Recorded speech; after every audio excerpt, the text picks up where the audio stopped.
Hello friends, good evening. हम लोग जो हैं, my name is Manish Kumar, I am a physics teacher. हम लोग जो हैं कूलम्ब्स लॉ से शुरू करने जा रहे हैं। तो कूलम्ब्स लॉ से शुरू करते हैं। कूलम्ब्स लॉ क्या है? तो बोलेंगे like charges repel each other and unlike charges attract each other. बोलेंगे ऐसे, to like charges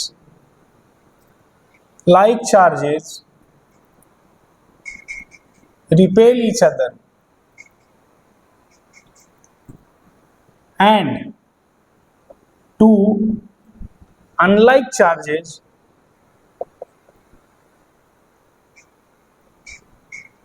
attract each other.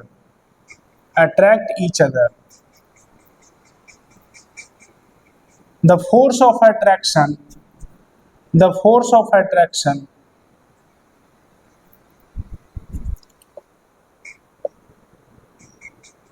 and repulsion between 2-point charges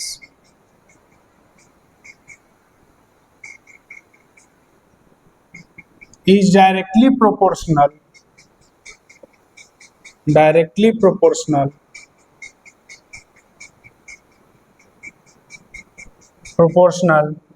to the product of magnitude of charge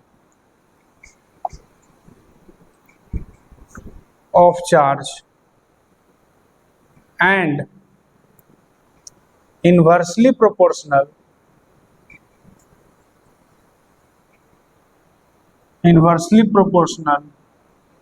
to the separation between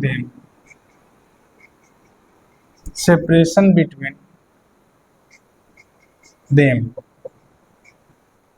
जैसे यहाँ पे charge Q1 है और यहाँ पे charge Q2 है, तो इन दोनों के बीच जो लगने वाला फोर्स होगा, इन दोनों चार्ज के बीच जो लगने वाला फोर्स होगा, इस पर मान लो F21 है और इस पर जो फोर्स लग रहा है वो F12 है।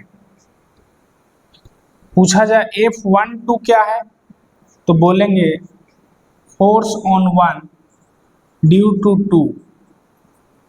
उसी तरह से F21 क्या है, तो बोलेंगे force on two due to one. उसी तरह से ये क्या है, R, और R क्या है, तो R है separation between the two charges. R जो है वो है सेपरेशन बिटवीन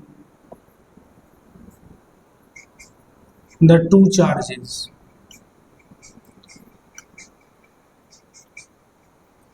तो फोर्स जो होगा F12 बोलो चाहे F21 बोलो, उसको अगर हम F बोले तो F जो होगा वो directly proportional Q1 into Q2 के होगा और इन्वर्सली प्रोपोर्शनल R स्क्वायर के होगा।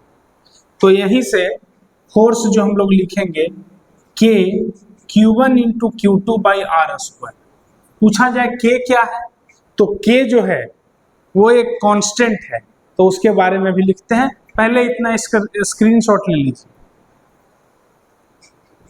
तो आगे देखते हैं। आगे हम लोग बोलेंगे क्या कि फोर्स जो हुआ वो K Q1 into Q2 by R square. K क्या है, तो बोलेंगे K is a constant which is called electrostatic constant या कूलम कांस्टेंट भी बोलते हैं, इलेक्ट्रोस्टैटिक कांस्टेंट।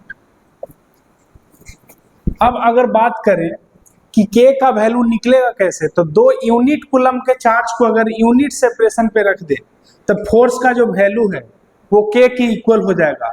तो बोलेंगे क्या कि when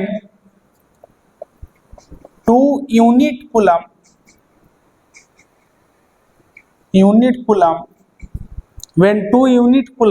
of charge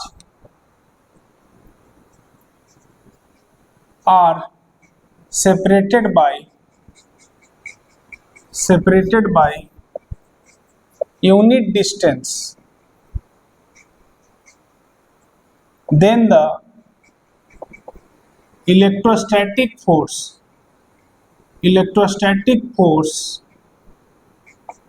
acting between them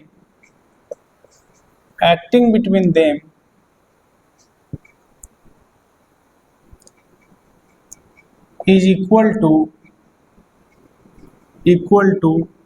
electrostatic constant।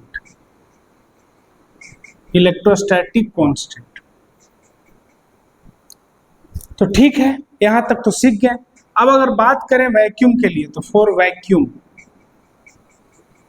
तब जो K का वैल्यू होगा, यानी 1 कूलम को 1 मीटर के सेपरेशन पे रख दें वैक्यूम में, तब फोर्स का जो वैल्यू है वो 9 × 10⁹ होता है, न्यूटन मीटर स्क्वायर पर कूलम स्क्वायर। तो ये K का वैल्यू होता है। अब आगे बात करें further, K is retain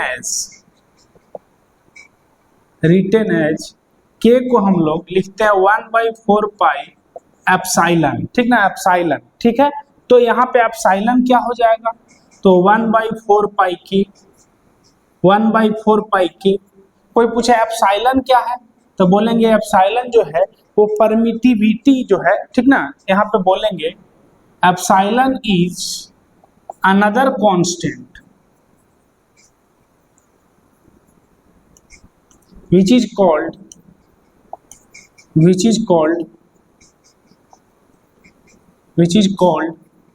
permittivity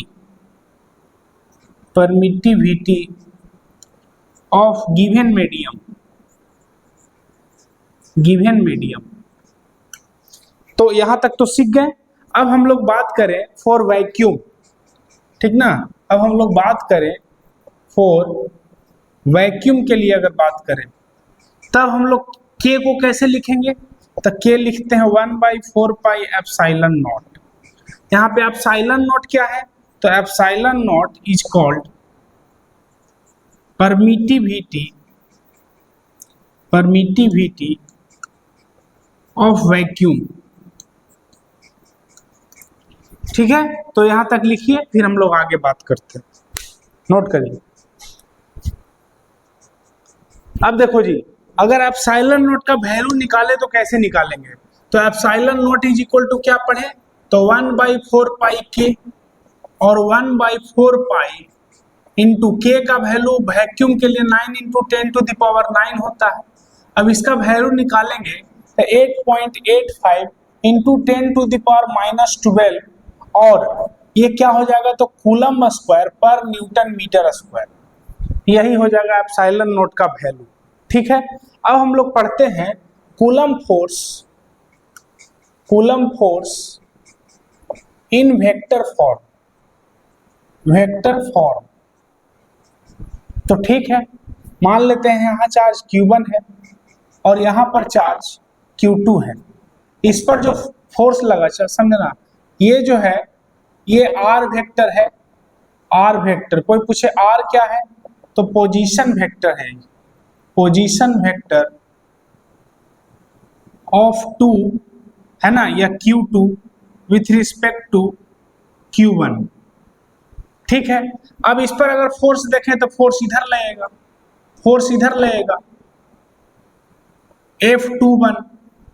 F21 अगर पूछा जाए क्या है, तो बोलेंगे फोर्स ऑन 2 ड्यू टू 1। तो ये हो गया।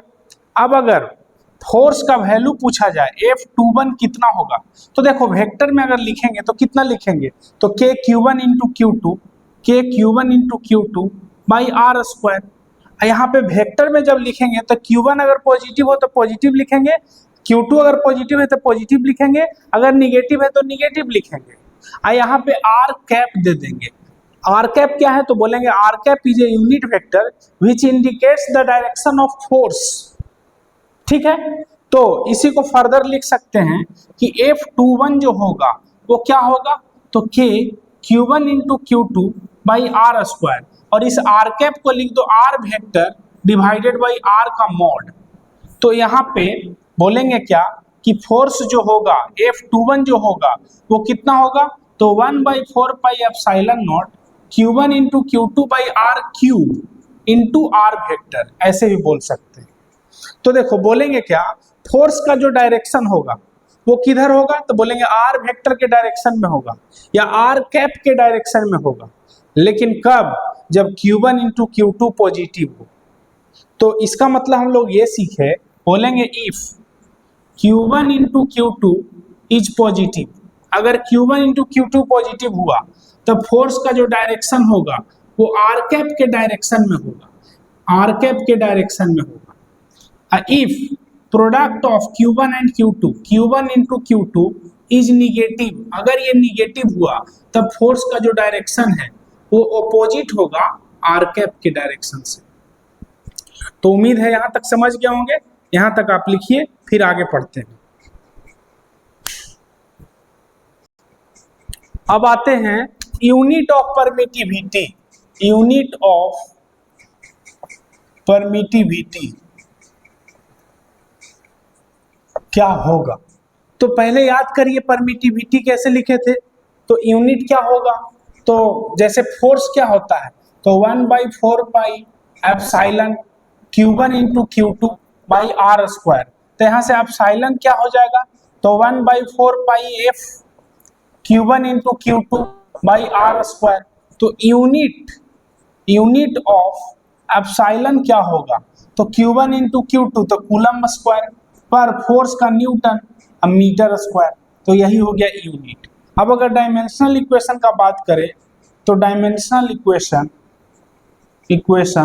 ऑफ एप्सिलॉन क्या होगा, तो कूलम का होता है I इंटू टी का square divided by force Newton का होता है MLT-2 और मीटर स्क्वायर है तो L स्क्वायर।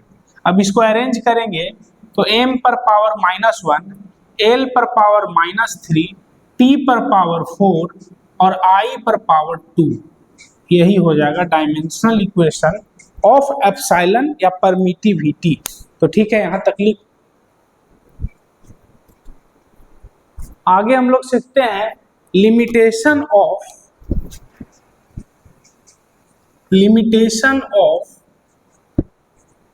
कूलम्स लॉ या ठीक है कूलम फोर्स कूलम्स लॉ, ठीक है एक ही बात है। अब अगर बात करें कूलम्स लॉ का लिमिटेशन क्या है, फर्स्ट लिमिटेशन, तो बोलेंगे coulomb force is valid for point charge के लिए वैलिड है, यानी जिसमें साइज होगा उसके लिए वैलिड नहीं है।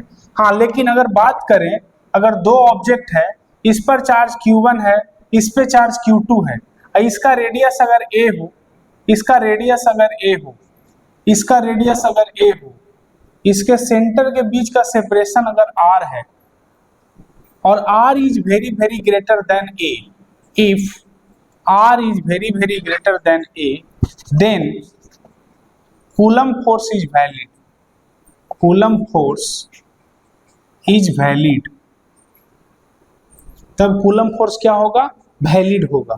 अब अगर बात करें, यानी हम लोग बोल सकते हैं इस केस में कि फोर्स जो होगा वो क्या होगा, तो 1/4 pi epsilon naught Q1 into Q2 by r square. चलो ये तो बात समझ में आ गया। दूसरा लिमिटेशन क्या है कि कूलम फोर्स जो है, कूलम फोर्स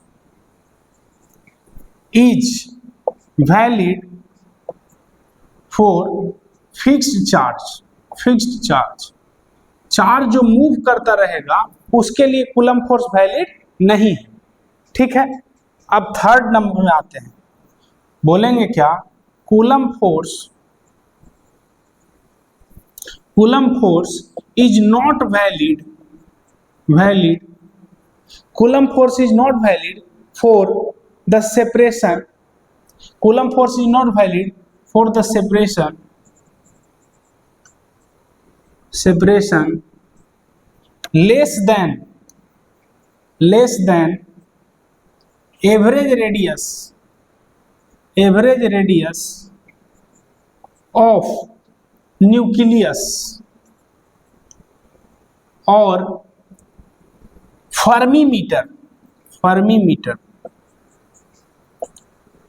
या उसी को 10⁻⁻15 मीटर बोलेंगे, ठीक ना, 10⁻⁻15 मीटर। अगर इससे कम सेपरेशन होगा तब न्यूक्लियर फोर्स एक्ट करेगा, तब इलेक्ट्रोस्टैटिक फोर्स एक्ट नहीं करेगा। यानी 1 फेम्टोमीटर से कम सेपरेशन पे अगर दो चार्ज को रखेंगे तब इलेक्ट्रोस्टैटिक फोर्स नहीं लगेगा। तो ये इतना तक लिखिए, फिर आगे पढ़ें। अब आगे पढ़ते हैं प्रॉपर्टीज ऑफ कूलम्स लॉ या प्रॉपर्टीज ऑफ कूलम फोर्स। तो पहला प्रॉपर्टी क्या है, बोलेंगे इट मे बी अट्रैक्टिव और रिपल्सिव बोथ। ठीक है, पहला हो गया। दूसरा बोलेंगे it is a electromagnetic force. ये दूसरा नंबर प्रॉपर्टी हुआ। तीसरा नंबर प्रॉपर्टी क्या है, तो बोलेंगे क्या कि it is a central force. Coulomb force कैसा फोर्स है, तो